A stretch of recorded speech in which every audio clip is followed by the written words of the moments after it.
engaye bana poto bana mikili hotel ya solo ezali kaka se moko na Kinshasa, Hotel Pacific Hotel.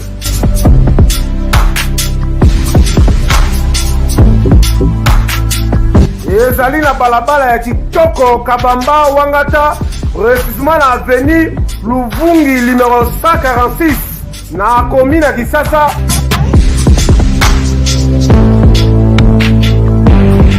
Kolala pe kolamuka ezali kitoko, malili ezali kitoko, ba chambre pe confort, ba appartement ezali propre ndeti kaka kozala mikili.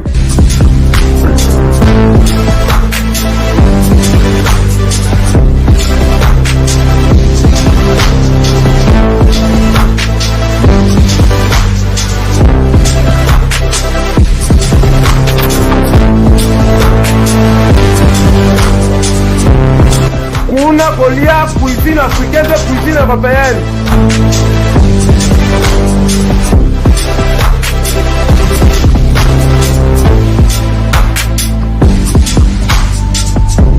Tunanga nini, wifi eza ofele, ordinateur eza ofele, voiture pe ya déplacement ezali. Kozanga te oleka kuna, soki oleki kuna ozala jamais déçu. Ba na poto ba na mikili, ba homme d'affaires, place ezaka moko na Hotel Pacific Hotel. Kuna la classe est différente. Et yo.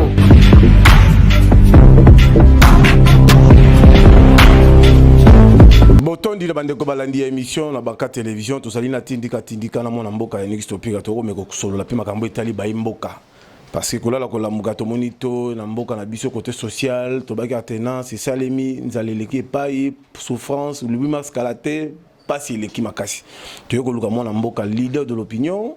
Et en même temps, analyse politique, comme on a dit, Lolo dit le Moutou. Ozali président national, il y a une union sur Ozali président na Mwanda. Ngala uteke na Congo central jusqu'à arriver à Mwanda, la mon difficulté bato bazana ngokuna bazana nzala ko sakanate. Passer l'équipe, passer ça m'a toujours passé. Yango to solo la longue pe à large, na ko pesa mi kopa ya mona stopira, mona mboka apesa pe moi question avant que ngapina kota na mbote ndeko journaliste. Alors tout le monde est très capital, tout ce qui a c'est ça là, mais jusqu'à maintenant on voit que le mozo tambolati. Cash côté kuna batomboki, côté IDPS pour finir tout le temps mon mboka di kabia chef de l'état Vital Kamerhe atika poste wana pour na yo en tant que leader de l'opinion. Est-ce que c'est le moment? Bon, ce qui est vrai, place premier zanga kama kasi zali na ba morgue.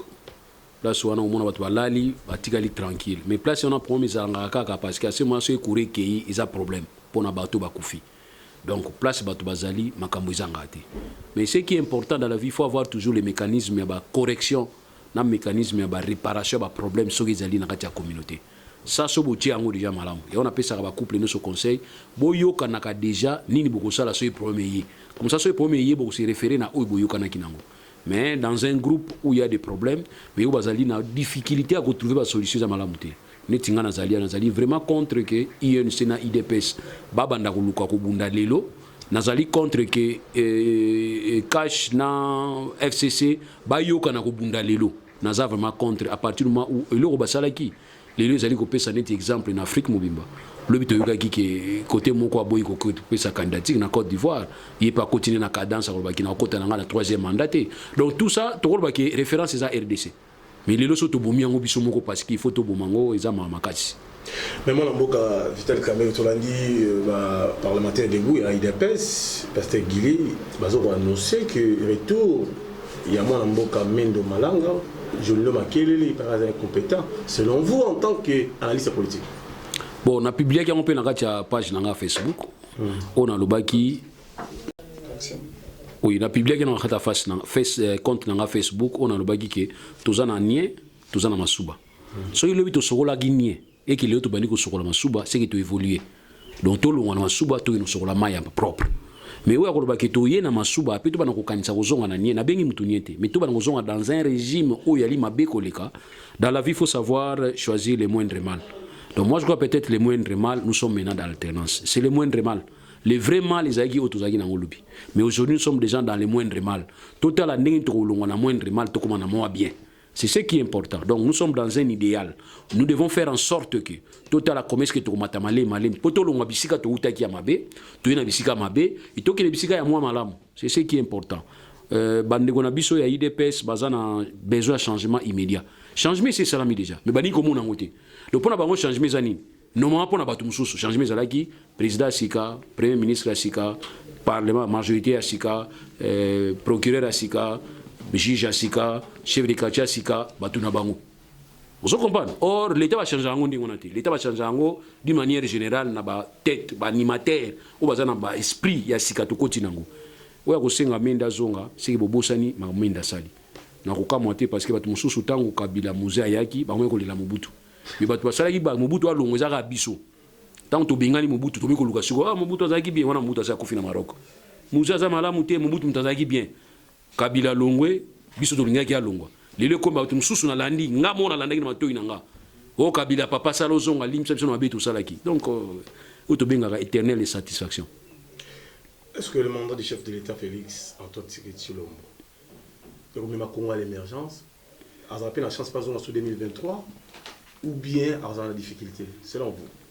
Bon, selon moi, vraiment la difficulté aux Amakasi. Les Amakasi parce que nous n'avons pas eu la chance, il y a que toujours qui chance il y a que toujours chance il y a que sa possibilité pas chef de l'État ni en sokaka. À la majorité dans le Parlement. Donc nous avons fait que les chefs d'État n'a pas sika, à la difficulté à gérer à partir du moment où tu faire perdre les majorités. Ici je parle non parce que nous avons combattre l'élection les gars, mais nous avons parlé de la configuration tout ça dans le où nous avons la majorité et pas Baoba dirigeant qui lobby et tout ça dans notre tête d'affiche toi na président sika. Or les législateurs n'a biso à ça qui solution ya Kasavu Buna Lumumba. Il y a que chef d'État est à la majorité, à l'année Premier ministre. Mais il y a que bloqué. Mais il y a que chef du gouvernement, à la chef du gouvernement au quotidien. Donc, dès que vous allez avoir chef du gouvernement au quotidien, vous allez avoir FCC, parce que la majorité parlementaire est à Bango. Les chefs d'État ont eu l'ongolate. Place, on a conçu le chef d'État qui a ministre. Donc, chef d'État n'est pas un ministre. Il a conçu le ministre. Il a révoqué le ministre. Donc, nous avons ça dans le cadre de l'Italie où c'est sur proposition du Premier ministre. Or, le Premier ministre, il faut que Moutunaye. Mais le Premier ministre, il faut Moutunaye était politiquement. Il faut que face adversaire. C'est difficile le mandat aussi la malamu. À partir du moment où tout ça calcule la malamu, il y a une majorité pour diriger. Et comme il y a tout ça en alternance. Or, en alternance, c'est un esprit. Et l'esprit, il y a un homme d'État. Et il y a un homme politique. Or, malheureusement, il y a plus d'hommes politiques que d'hommes d'État. Premier ministre Elou Kamba, à ce moment-là, on a mis dans le salon, mais on a aussi mis toujours la réunion, il y a eu maillot, la béque, il y a eu VPM dans le niveau habitué. Dernièrement, on a vu dans le tweet, on a vu le sénateur, on a vu la Bengi, président de l'Assemblée nationale, président du Sénat, et d'autres gens, avec son directeur, Kab Naye, Bafandi, solo les réunions restreintes. Sinon, pour la Yozomo, on a dit que non, et le risque de pouvoir à Fatih, pour déjà donner la FCC, comme on le déjà qu'à bientôt, on va pouvoir. Lui, en tant que Quinois, en tant que leader de l'opinion, on a oignon sur la salle pendant 18 ans.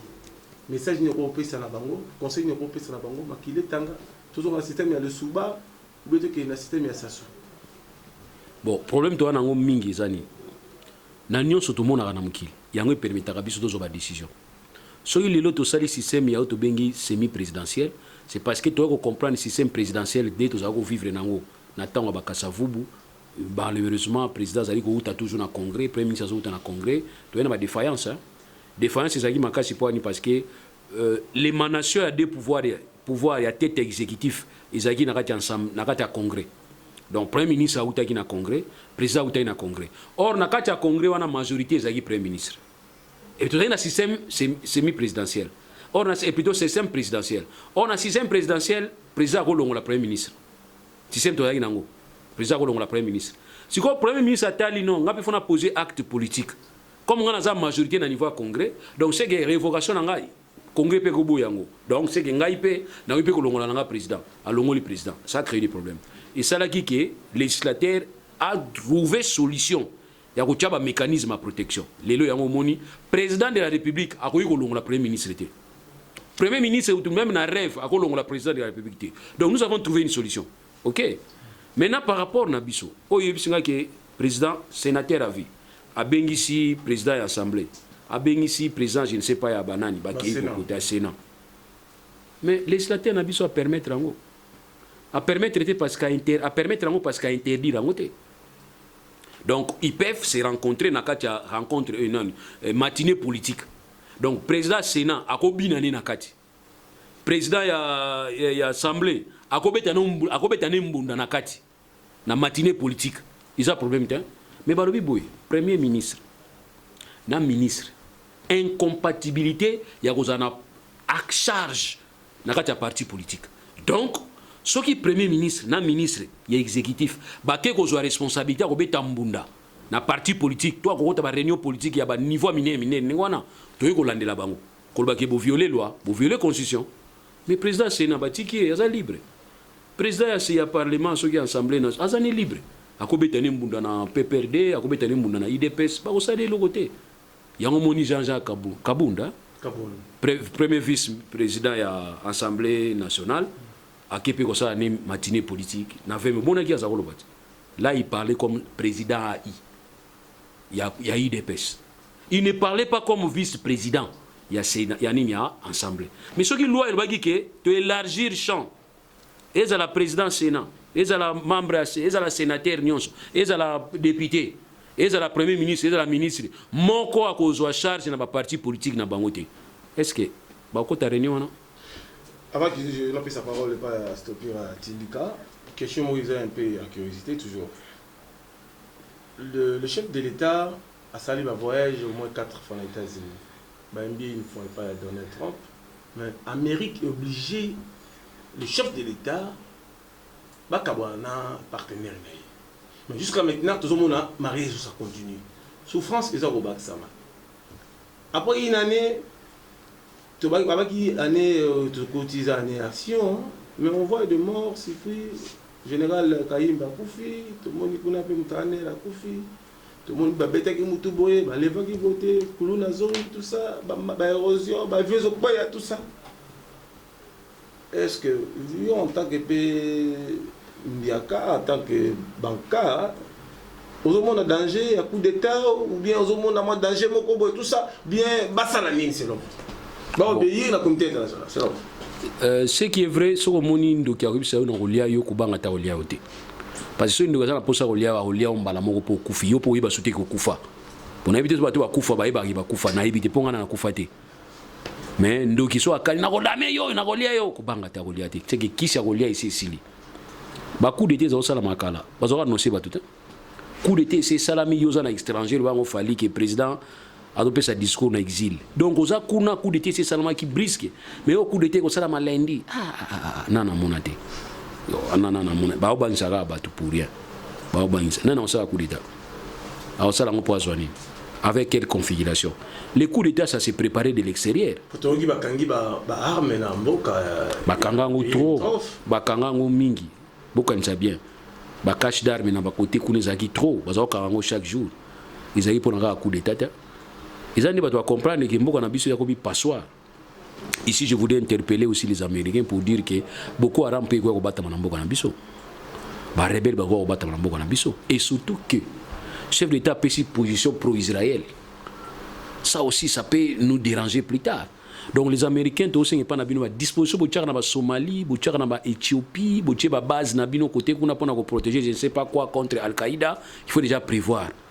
Biso peut communauté na moi danger. Parce que le chef d'État parlait au nom de tous les Congolais pour dire qu'il a soutenu Israël et il a tout le modèle Israël. Mais or tu es battu à Israël automatiquement va combien ennemi na biso. Donc il on a zo banga ne ngwana mais coup d'État qui va le faire au Soudan moko en tout cas na éviter. Tala na Soudan ba sali coup d'État ba militaire ba militaire pouvoir ils ont na civil. Alors qui va faire ce coup d'État ou on risque au sala coup d'État surtout ça militaire et puis ba ça 2 jours après que son ça pouvoir na militaire. Donc la période de coup d'été c'est les coups d'été qui organisé na poto ba focar groupe ba focar wana so balingi osute baorganiser coup d'état neti esalamaki na Brazzaville obe ntiti solo ya Brazzaville un président élu démocratiquement mona koti na pouvoir politique na bango interne te mais na lobby histoire en tant que mutu nazosala baanalyse nazo comprendre amei kotouche kota pétrole Kabila pas le baran réseau mosusu abia soki na touché ba société pétrolière na ba société minière je peux avoir des problèmes c'est justement le problème zanango parce que Kabila c'est parmi bato bazo soutenir le code minier les le renverser makambo ebele code minier na biso boyebi ke renverser makambo ebele donc code minier ko pesa ba congolais droit ko lekaba bato bazo ko pesa biso mbongo ça renverser ba situation lelo moni ba ennemi ba koti par-ci par là pour na code minier les gens ne comprennent pas biso to so comprendre que ça na un problème de guerre économique. C'est-à-dire la richesse na biso bazako visango. Siko loi wana ba pekisa Kabila tika ba renew yi ba landi Kabila. Bosani. Donc mutu na parler ata zando ki ata pena mina zando ki mais c'est que soka tiki les jours les 30 ans, c'est galinga ki yo. Pour faire la dame autant zaki bébé. Voilà. On va revenir avec cher ami, je passe la parole à Yannick, tu n'as pas répondu pour mort hein. Na on répondre. Voilà. La deuxième partie de l'émission par rapport il y a autre problème très important pour la position il y a président PC par rapport à Israël.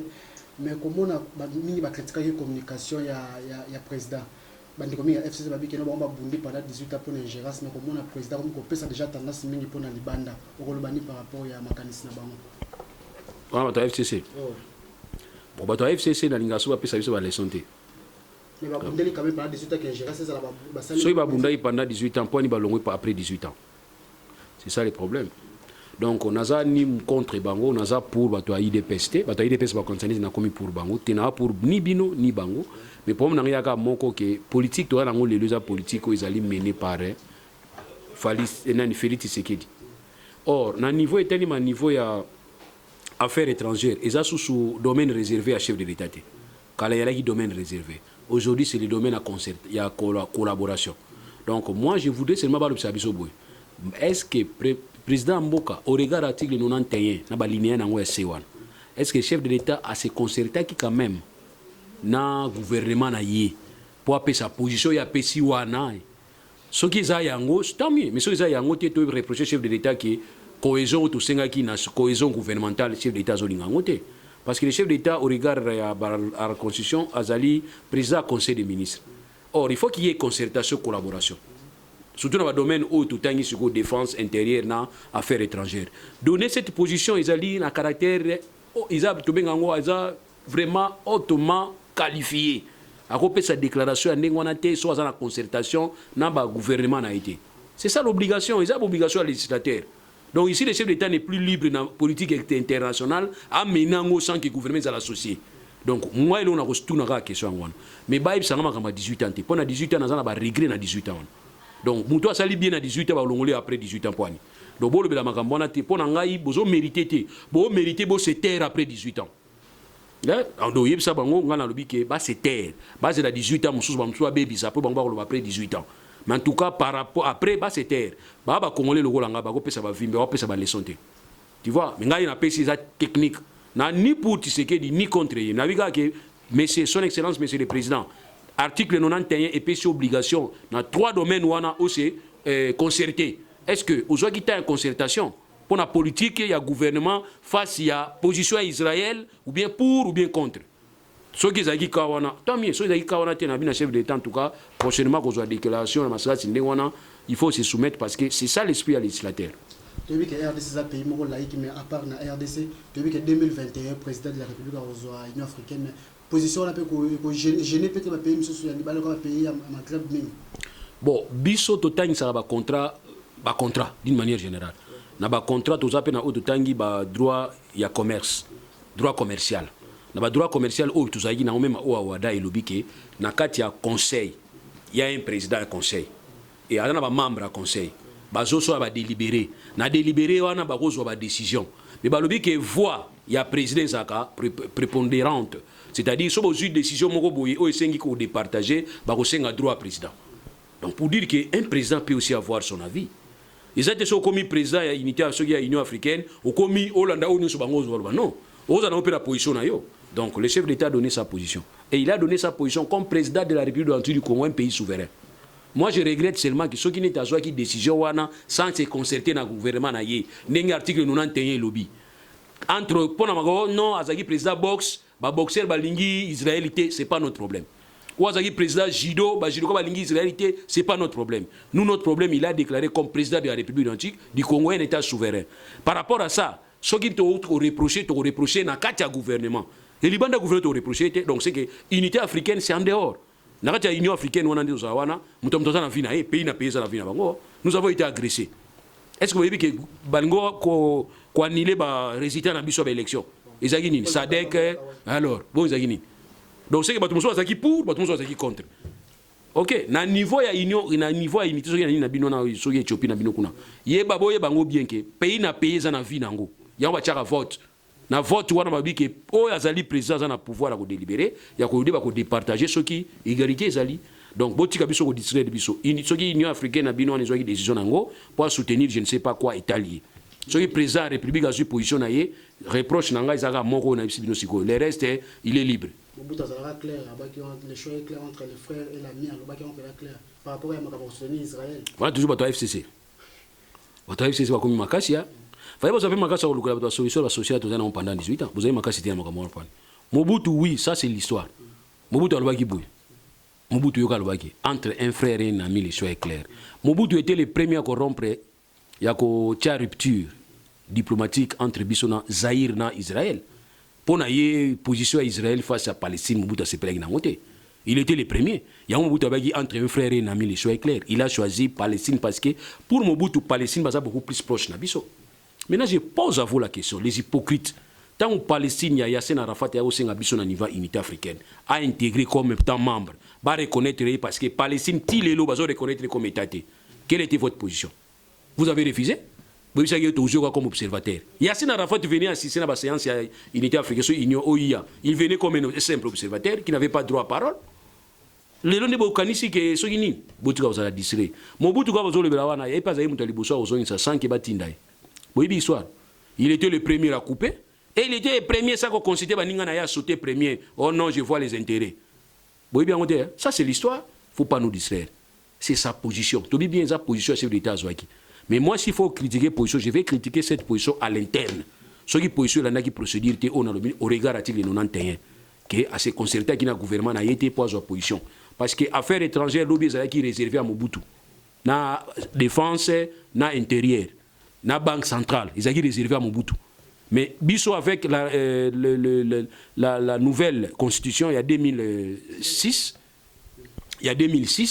bah, les trois ministères, ils allaient ministère de la concertation, il y a l'obligation, et pas chef de l'État, en tant que président de la République, garant de la nation, à se concerter dans le gouvernement pour la politique extérieure. Ce que ça qui a noté, je reproche. Mais ce que ça qui a noté, c'est la position du gouvernement congolais, je soutiens 100%. Tout ce qu'on a mort, il y a des faits militaires, mais tu l'as dit, déclaration à Kokonian, dans le FCC, il faut se venger par rapport à mort. Est-ce que des faits qui sont membres de FCC? Non, tout ça, ils allaient, tu vois, ce que ils parlent bien. Ils ont IDPS. Non, ils ont IDPS. Pour cause de la Kokonian, il y a un problème. Il y a IDPS. Kaboun n'est pas le bagi bien. On a déjà battu IDPS. Bazoning a cause de la Kaboun n'est pas un problème. Pour la Kokonian a été clair. Alors, jamais à ça la déclaration dans sens soir. À ça la déclaration était dans sens soir. Qui a colobagi va venger. Kokonian était trop clair. Nalanda qui est dans top Congo. Donc, toko c'est la mutuma kamuté poto linga été. Oui, ngapé politiquement Kokonian to kabula politique mo na été. Tout comme on a profité na koko c'est là. Mais tous à la quand même honnête. Vous avez une honnêteté intellectuelle. Il a déclaré que jamais à ça la déclaration dans sens ndengona. À ça la yangoté. Et à ça la Twitter était. À part là, qui comme Congolais, nous sommes regretté, Liwana a présenté ma condoléance, c'est fini. Il a regretté. À Koufi. Tous les autres enquête zanini. À Bombo Maki, Toba Bomaki. C'est là ce qui Kokonian a dit. Je suis sûr que Kokonian a zokamoni dans ce côté-là. Pour Akoka Mwakane dans ce côté-là. Pour Kabund, le président AIA, UDPS, il a dit Toti Kabako, Tchaka Makele, les Angatina. Et il a regretté ce vaillant général. Il a déclaré pour dire qu'il a regretté Nenga Koufi. Mais à Senge pas batubacha ba spéculation te ba kosa kosate totika jisi sala musana. C'est ce que Jean-Marc Kabunda a déclaré. Pourquoi tu baki oh Jean-Marc Kabunda lobi ma Twitter na non Twitter na ya sala non. Tout ba likamundenge za bosembo. Moni yango bazo pesa biso sérieuté na Congo parce que nous voulons trop on a bien ko ponda, c'est-à-dire pondre. On pond les problèmes comme on pond comme le ba pour bazo pondre ba pour ba soso en série bazo botaka maki. C'est pas bien. Donc je confirme que le vieux Kokoniangi n'a jamais déclaré dans ce sens. Et en plus, Kaboun peut accepter la qu'il voit à il a même regretté. Et le chef de l'État même a décrété qu'il y a 1 minute de silence pour naïe. Tout ce que les gens peuvent dire, tout c'est la banquette. Et vrai, les Ouaïs ont dérangé un gamin, ils ont un est, ils ont battu à Koufapouani. Congolais, Salini n'a Koufake, Bilanga, écoute à l'Iwa. Koko Batou, Koko Baki au violet, bébé Amouké Bazo violé, boy exceptionnel. On a qui s'est cicaté Batou à Bazui. Violet, non, Natine Batou a violé. Mais pour nous, on a violé. Ou qui violé bébé à 3 mois. Qui c'est aussi ou bien ni? Ou bien Koko Moko Boy, Koko, il y a 95 ans. Batine de pas en bien ni. Et vous avez même une élégance à comprendre Batou violé, Natine Binoté. Mais vous avez quand même élégance à comprendre victime ni n'a violé. Ou qui violé moi en 3 mois. À Tabino Moko. Vous avez quitté, vous avez Satan. Tout ce que Satan ne peut pas faire, c'est ce que les Congolais est en train de faire aujourd'hui. Alors c'est pas normal. Et on a vu que pour nous, on a des détails. Moi, j'aime la logique. Na côté la ramuto azali kamalam, ou azali kamalam na côté la rai. Au social ma bena télémélio. Voilà. Donc Koko Niangi makamona lobaki amote. Via kamwe na moni via zo kamwa picho côté nga bundengeni. Pour la personne on a pas fait à de émission. Donc tu comment na commune Yangalé maison communale Mikole Belé ça pourquoi parce que la révoca qui bourgmestre na bango famille politique il a CPLT bakina ko sala désordre par rapport à gouverneur à qui petit frère na sala intérim. Si les maison communale fermée document va bloqué na beaucoup de jeunes vont nasa mariage semaine passée na kitina kitambo donc c'est le qui wana vite silence de mort ya kosakana te ba bureau tout a fermé. Confusion est entre le peuple d'abord et les droits d'abord. Ça c'est une confusion et cette confusion est entretenue par ba cadre mususu ya IDPS. Muninga za mutamututé nga izui ils ba cadre ya IDPS. Boki ko kosa peuple obiki bangonan. Or ça d'abord c'est les droits. Et droit ezali droit ezali ensemble la mécanisme au peuple a décidé qui à travers bateau peuple a tindaki ba tia ba règle DG et ba règle DG c'est impératif c'est buto biso nyon so faut respecter ngo c'est ainsi que je toujours dit qu'il y a les droits le peuple d'abord oui mais il faut dire au peuple qu'il a les droits et les devoirs à peuple ezali droit à peuple ezali toujours ngaka to ba droit à peuple ezali bon devoir à peuple il y a une procédure dans tout et on te bien on ba règle établie préétablie balongoli mutu na bino mais oyanga ba balongola kete oyanga ba kewapi à saisir conseil d'état to sengi pe célérité dans conseil d'état ils êtes boula la bino ba papa bozola la kuna non il faut qu'il y ait célérité on vous saisit pour un dossier répondez pour que poser ba problème té alors oyanga ba ko saisir conseil d'état par travers ses avocats ba saisir conseil d'état to la conseil d'état ko yebisa biso ke acte wana vice ministre intérieur a posé ça illégal et ça peut-être acte moko ça régulier. C'est comme ça. Tu as deux procédures. Tu as la procédure judiciaire, tu as la procédure administrative. La procédure judiciaire, tu as la cassation. Ok? Par rapport à appel, oui, c'est la qui qui pour rendre justice. Il y a section judiciaire. C'est-à-dire qu'il y a un domaine, domaine judiciaire. Mais dans un domaine purement administratif, vous allez saisir quelle juridiction? Vous saisir le Conseil d'État. Mike Moukebay a saisi le Conseil d'État pour n'ani balongoli immunité. Immunité n'est balongoli ango. A saisi le Conseil d'État. Le Conseil d'État va saisir la malam. Va condamner nga kito côté. Balongoli nga immunité nanga. Ba yo ki nga ité. Droit à la défense. Voilà, droit à la défense. Il faut que vous payiez sa droit d'équitabilité. Il faut que vous ayez un procès. Mike Moukebay a saisir des juridictions d'absolution minene. Bah c'est un cours de cassation pour un dossier judiciaire. Donc bah c'est un cours de cassation. Donc cours de cassation va saisir parce que il y a un jugement moi que j'allais rendu. Il y a qu'on maintenir rien en prison. On les a jugement côté kuna côté judiciaire. Mais côté oy barobi non. Beaucoup de la immunité n'est boité. Et ça acte moi irrégulier. Ça tombe. Compter à zéro. Donc bon rétablir le droit na yé. Azonga. Donc ça dit pour un cours Conseil d'État, c'est un acte nul non avenu. C'est-à-dire nul non avenu. Il y a zéro et ça dit exalaté. Acte wa benga nul non avenu. Acte est zéro, hein, nul, c'est-à-dire il y a pamba et puis et salamati. Donc il y a même pas ba effet to benga ba fait rétroactif exaté. Donc immédiatement faut rétablir na droit naï avec ba effet rétroactif na cadre il y a ba salaire naï. So bo privé ba salaire besoin c'est ba salaire naï. Droit naïe ou à funda il faut autorisation et assemblée pour reprendre à zéro. Ça veut dire quoi? Conséquence ces années. Tous les dossiers allaient pendant. Et quoi? Parce que les gens ici na droit naïe na immunité. Ils sont ici na droit naïe. Vous savez pourquoi? Alors tala. Zeta mobeso zo pela moto. Bon biso ya kauka. État de droit. Non, état de droit, état de WC. Ça, c'est un état de WC, état de WC water close. Siko, nzeta mubesu, Mike Mukebai, nzeta mubesu, na immunité na ye wana mokangi. Cour conseil d'état lobi botika ye ko tuje. Immunité na ye zakaka. Donc bino bokangi député azana immunité na ye. Ti lelo bokangi a immunité na ye. Vous commencez maintenant à justifier to c'est la cour de cassation. Non. Cour de cassation pour simba ye na nzoto fala zelande immunité zala. Ya kolongwa. Mais siko immunité ne longwete. Balobi nul non avini, ça dit et ce n'était ça et existaté. Est-ce que c'est simple ça wana? Moi il y a un certain moment to comme ko banga otang sa ba no maile. So otang sa ba zo ba otu no kesote. Mais otang sa maile obi que s'il vous plaît monsieur l'enseignant, tu as dit ceci mais là-bas sur le terrain on voit pas ça. Moi ça la biso sonique. Oui ça la biso soni hein. Est-ce que comme dossier politique dans le cadre? Bon, on a beaucoup de politique, on a beaucoup de soni. Est-ce que vous comprenez? C'est la honte, les assoni. Politique ou pas politique, mais c'est la honte. So il y a un niveau de colonie, on a vie, tout le monde a vie mbiaka, vie, tout le monde a vie loup. Bah on se contredit, on a l'objet sur petit tout dans cette occasion. Si vous avez un miquet au cours, ça va on se connaît une bâtique. Il y a un cours, ça va nous soucier. Bah première roba, vous m'ayez le macassi boubana Android ou nous cours s'endégni. Non, un député ne peut pas être arrêté na immunité na yé, un député. Mais il va me poser la question. Mike Mukeba est là-bas. Na immunité n'est pas liée, mais pourquoi il est toujours là-bas? Non, parce que nous avons un état de droit spécial. Alors, maître, comme il a souka, il y a une protection à la Milo, la chaîne télé, la télévision, la télévision, la tindika, la page, il y a Potomobile, mais quand il y a un souka de retour, tout ça, les mars caractère. Côté kuna ba barrière et paille, bloremati. Éviter le mot, il continue au président la ministre, il y a économie parce que tout ça, quand la lutte vers la maison au Salama, tout qui est la idée parce que pessi bomba boy, bah c'est la ministre va démissionner. Côté qu'on a peine à bandeko la population, par lui depuis Fatia du pouvoir, ils ont la bleu de matafabé, sociomatique, tomate et roulé à deux fois, oui c'est comme une bacate indambo, comme tout vivre la souffrance. Il continue au président la ministre économie, au Salama qui va pas fêter madame mars. Accompagner les gens chers Pachi pour dire bon.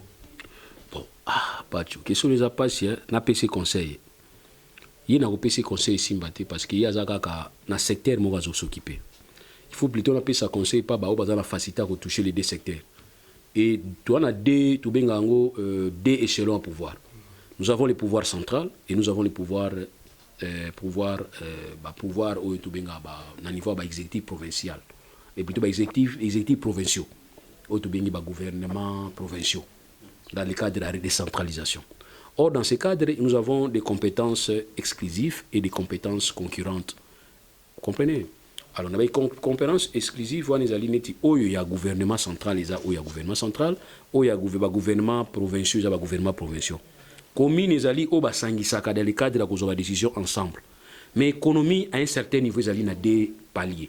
On a parlé de macroéconomique et on a parlé de microéconomique ou de économie amicale où ils allaient gérer par la province.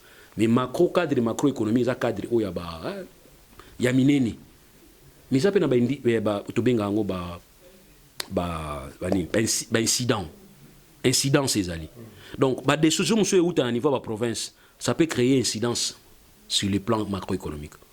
Tout comme inverse aussi, que des choses sont au niveau de cadre macroéconomique et vous pouvez créer des incidents au niveau de la province. Maintenant, qu'est-ce qu'il faut? Il faut qu'il y ait une concertation et salam. Et ces concertations salam, il y a un cadre peut-être de la conférence des gouverneurs et aussi un cadre de la loi et lobby que ceux qui gouvernement central les eu décision à primé c'est la décision du gouvernement provincial. Mais nous voulons une concurrence ces alliés, maquiller les alliés. Les lobos ont créé des taxes belé. Donc pour la province, pour créer des taxes, ils ont bien d'ambon côté panaï. Mais au bout de la seule place où l'État, où le législateur a tinda qui a jobambon, ils ont 41. Na ba recette na propre yaye, où ils ont reconnu. Et aussi, dans le cadre de la retenue, il y a 40%. Dans le cadre de la crédit, il y a des investissements et permettre de se développer dans le niveau de la province. Voilà, il y a un et puis la caisse de péréquation. Il faut permettre à la province de diminuer, dans la province de belé. Bilan, par exemple, bilan Ville Kinshasa, exemple, qui est 10 000. Ville Kinshasa a parvenu à 15 000. Donc, c'est que Ville Kinshasa a 10 000. azui 5 000 wana atindi yango na caisse à péréquation mpona koyede province oyo ezali kosupporte budget na ye badépense na ye te. C'est ça soit passé comme ça. Et puis to respecter tobengaka mpe baprincipe fondamentaux ya administration ya province to respecter yango, ça ne se respecte pas. Topesi lelo question moko naolobela yango lelo mingi. Pourquoi? Parce que nous avons ces problèmes toi sur le terrain. Tracasserie eza trop na kati ya RDC, trop de tracasserie. Opérateur économique azali contrôlé par même ba o bazali ko droite. Police iko contrôler opérateur économique. Bazoluka infraction environnementale, infraction économique, infraction douanière, infraction fiscale. Wana police na BS, bulletin de service, signé par un simple major OPJ. Parce que la police a tous un général, un OPJ. Mais c'est lui qui va faire les dossiers. Finalité zanini, fout amende pas na bango. Bazimbo wana balié. Mais et pas opérateur économique. Au fout amende à $1000, il y a $2000. Ne t'en fais pas, il va les récupérer wapi. Na prix. A récupérer on a prix.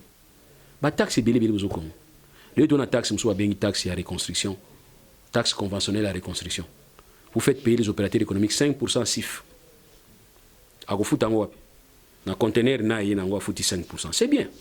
Mais bon on a fouti 5% ko répertika ngo na prix ya unitaire yo go somba ngana go somba. Donc il a 10 000 et comme 15 000. Bino moko ka bo sa ba réunion, o sa ba réunion pour kitsa biloko. C'est de la folie. Merci beaucoup na bande ko nso ba zalaki on appelle Sibino merci hein, mon équipe Mobimba on a cabinet à maître Lelodi le Moto, merci na cameraman international, merci na Yannick Stopira tindika, merci à Jacques Soupou, merci à Emma Ouinde, merci à Tarsis Boukassa Hôtel Pacifique Hôtel, merci à Meje Edjo konzi ya Kabelo na kati ya Luanda Hôtel Biso. Merci Nazavé Lopez, Mandela Winston, merci Nabandero Swatala Givebiso, Shedan Tamboué, Rifa Kisombe, Papi Kelly, Bango, tout ça, n'est-ce pas? TV comme les Bandegos Swatala Pebiso, Kolo Lupangoza ya Kamere, Lupangoza ya Kote Kate. Merci et bonne fête à Maman Denise, à Kananga, Kananga pour courir un thème, il y a Malamute, merci à Maman Fondation La Colombe, Maman Mida, à Betty Bango Handicap, il y a transfo ou après ça en tout cas et PC bango qui paie les caisses on est avant gourmet tout ça pas vidéo sur la de kololo di moto pour na uteki pe na mboka na ye na mwanda mais côté ni ateza moke to kozonga lisusu poto solo la TV comme ngba la pébition to zonga na plateau engaye pa na poto bana mikili hotel ya solo ezali kaka se moko na Kinshasa. Hôtel Pacifique Hôtel.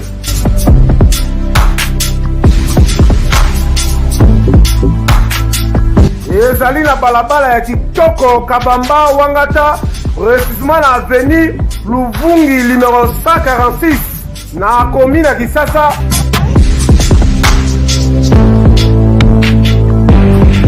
Kolala pe kolamuka ezali kitoko, malili ezali kitoko, ba chambre pe confort, ba appartement ezali propre ndeti kaka ozala mikili.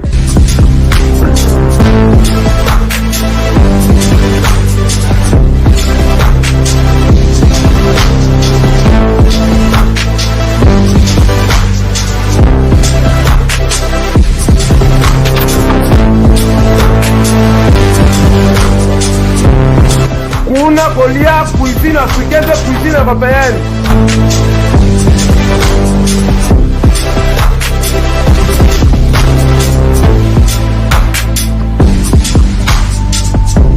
Tunanga nini, wifi eza ofele, ordinateur eza ofele, voiture pe ya déplacement ezali. Kozanga te oleka kuna, soki oleki kuna ozala jamais déçu. Ba na poto ba na mikili, ba homme d'affaires, ba femme d'affaires. Place ezaka moko na Hôtel Pacifique Hôtel. Kuna, la classe est la différence. Et